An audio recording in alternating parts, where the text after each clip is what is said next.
नमस्कार दोस्तों।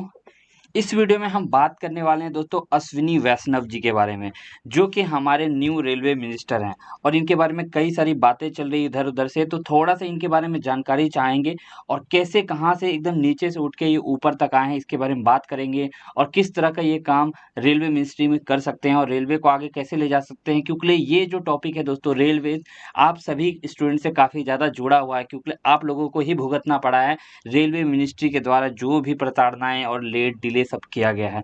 तो इसके बारे में देखेंगे, अश्विनी वैष्णव को जानेंगे। चलिए स्टार्ट करते हैं।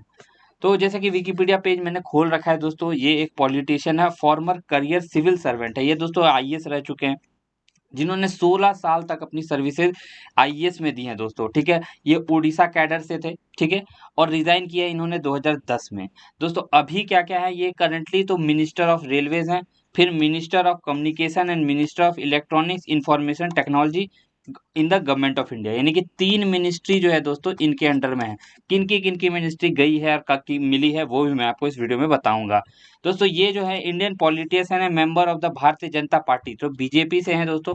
ये बीजेपी में शामिल हो गए थे कुछ साल पहले और फिर इनको रिवॉर्ड भी मिल रहा है, देखने को मिल रहा है। चलिए, उड़ीसा से हैं दोस्तों, राज्यसभा में ये नामांकित थे, ठीक है? उसी के तरह से दोस्तों ये मेंबर ऑफ पार्लियामेंट बन पाए हैं, क्योंकि राज्यसभा में नामांकित हैं और उड़ीसा स्टेट से इनको नामांकित किया गया है, ठीक है? चलिए, ही बिकेम यूनियन मिनिस्टर, आपको पता ही है 7 जुलाई को जो रीशफलिंग हुआ है उसके दौरान इनको मिला है। अब ये रहने वाले कहाँ हैं दोस्तों? तो ये राजस्थान के रहने वाले हैं, ठीक है? चलिए, अब थोड़ा-सा और इम्पोर्टेंट जानकारी इनके बारे में देख सकते हैं, तो मिनिस्ट्री ऑफ रेलवेज़ है। इनकुम्बेंट का मतलब क्या होता है? यानी कि प्रेज़ेंटली कोई ऑफ़िस अगर कोई होल्ड करता है, इनकुम्बेंट है मतलब कि वो प्रेज़ेंट वो ऑफ़िस होल्ड कर रहा है उस डेज़िग्नेशन पे। तो ये आपको पता ही है, प्रेज़िडेंट अभी कौन है? रामनाथ कोविंद है, नरेंद्र मोदी प्राइम मिनिस्टर हैं और किनको पछाड़ा है दोस्तों? तो पीयूष गोयल को पछाड़ करके ये रेलवे मिनिस्टर बन गए, क्योंकि इससे पहले पीयूष गोयल रेलवे मिनिस्टर थे। अब आगे देते हैं तो ministry of in electronics and information technology, इसके जो मिनिस्टर पहले कौन थे? रविशंकर प्रसाद थे, अभी काफ़ी ज़्यादा नाम में भी रहे थे। ट्विटर के साथ दोस्तों काफ़ी ज़्यादा इनका लड़ाई चल रही थी, तो उसके रिगार्डिंग में भी इनका नाम काफ़ी ऊपर आया था और साथ ही साथ मिनिस्टर ऑफ कम्युनिकेशंस भी थे दोस्तों। कौन थे? रविशंकर प्रसाद थे, जिनका पदभार अब वैष्णव जी को मिल रहा है। चलिए, अब मेंबर ऑफ पार्लियामेंट तो हैं ही राज्यसभा से, आपको पता ही होना चाहिए 2019 से कंस्टिट्यूएंसी इनकी उड़ीसा, आपसे पूछा जा सकता है ये क्वेश्चन, क्योंकि कंस्टिट्यूएंसी कई बार पूछा जाता है और एनटीपीसी जो अभी हुआ था हाल ही में उसमें कई बार पूछा गया था। 1971 में इनका जन्म हुआ जोधपुर राजस्थान में, जैसे मैंने आपको ऑलरेडी बता दिया है। और एजुकेशन की बात की जाए दोस्तों, इन्होंने बीटेक भी किया है, एमटेक भी किया और एमबीए भी किया है। अब Wharton school of university of Pennsylvania है जो, ये विदेश में है दोस्तों, यूएसए में ये यूनिवर्सिटी, यहाँ से इन्होंने एमबीए किया। आईआईटी कानपुर से इन्होंने एमटेक किया और बीटेक किया दोस्तों जैन नारायण व्यास यूनिवर्सिटी से, जहाँ के ये गोल्ड मेडलिस्ट भी थे।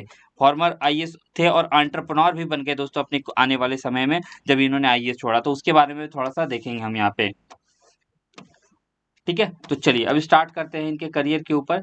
तो दोस्तों सिविल सर्विसेज़ में 1994 में इनकी जॉइनिंग हुई थी दोस्तों, 1994 में। 1994 से लेके 2010 तक ये सिविल सर्वेंट थे। अब जैसा कि बता रहे हैं कि कलेक्टर थे दोस्तों ये बालासोर और कटक डिस्ट्रिक्ट में, जो कि उड़ीसा में है। ठीक है? 2003 तक when he was appointed as deputy secretary, ठीक है? डेप्यूटी सेक्रेटरी बना दिया गया दोस्तों पीएमओ ऑफिस में इनको, अटल बिहारी वाजपेयी जब प्राइम मिनिस्टर थे, तो पीएमओ ऑफिस होती है, प्राइम मिनिस्टर ऑफिस जिसको बोलते हैं, उसमें डेप्यूटी सेक्रेटरी बना दिया। अब जब दोस्तों सत्ता चली गई अटल बिहारी वाजपेयी के हाथों से, तो इनका व्यवहार और इनकी नॉलेज देख करके अटल बिहारी जो है बहुत खुश हुए और क्या किया उन्होंने प्राइवेट सेक्रेटरी या पर्सनल सेक्रेटरी इनको बना लिया 2004 में, जब एनडीए और बीजेपी इलेक्शन हार गया। फिर दोस्तों 2006 का टाइम आता है, उनको बनाया गया deputy chairman of Mormugao port trust, ठीक है? तो वहाँ पे उन्होंने 2 साल अगले काम किया।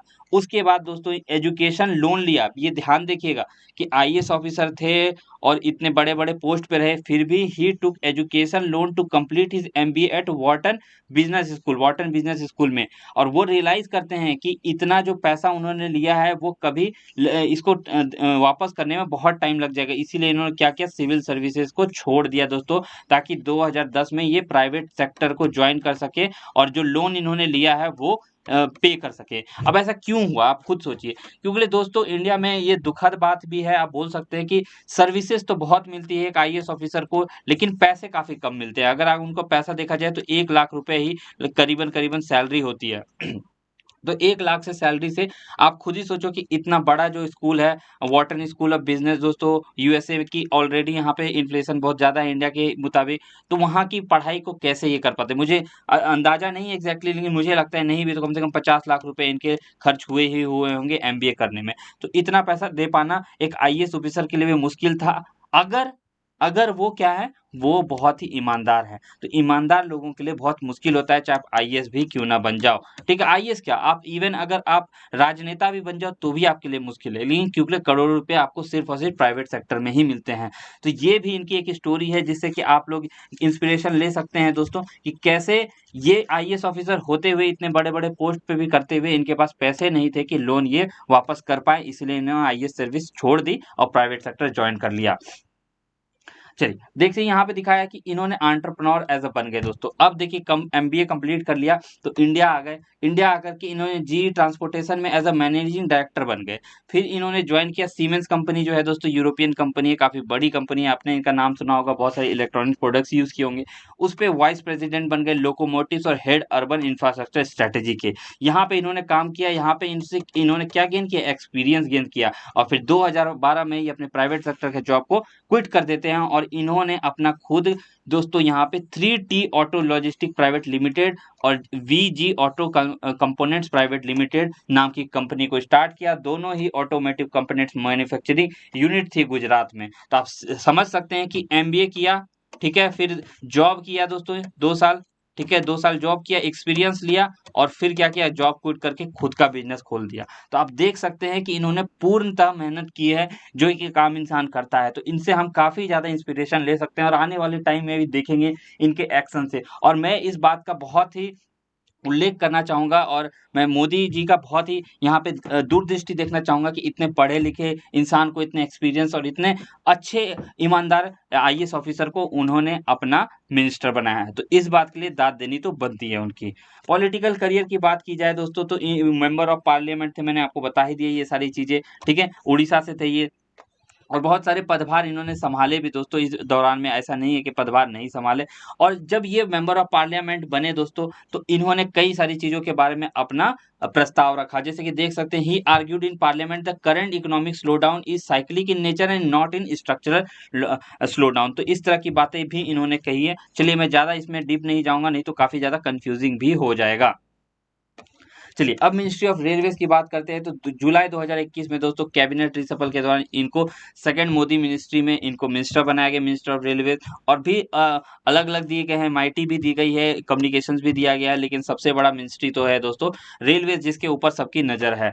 तो ये था कुछ इनके बारे में दोस्तों, देख सकते हैं इनका फ़ोटो है, जो मिनिस्ट्री ऑफ रेलवेज़ में जब इंचार्ज बने तो यहाँ पे इनके साथ फ़ोटो है। तो आशा करते हैं कि ये बहुत अच्छा काम करेंगे और मुझे बिल्कुल पर्सनली दिल से लग रहा है कि इतने पढ़े-लिखे हैं, इतना एक्सपीरियंस है, पूरे दुनिया भर में भी ये गए हैं और काम करके आए हुए हैं, तो ज़रूर से ज़रूर ये बहुत अच्छा काम करेंगे और जितनी भी मिनिस्ट्री इनको मिली है, ये इनको काफ़ी आगे लेकर जाएँगे। तो हमारी तरफ से दोस्तों इनको बहुत-बहुत शुभकामनाएँ अपने आने वाले फ्यूचर के। और कोई भी क्वेरी रहती है या कोई भी ऐसा चीज़ रह गया जो आप इनके बारे में एक्स्ट्रा जानते हैं, तो आप मुझे कमेंट सेक्शन में बता सकते हैं। इस वीडियो में इतना ही, देखने के लिए बहुत-बहुत धन्यवाद।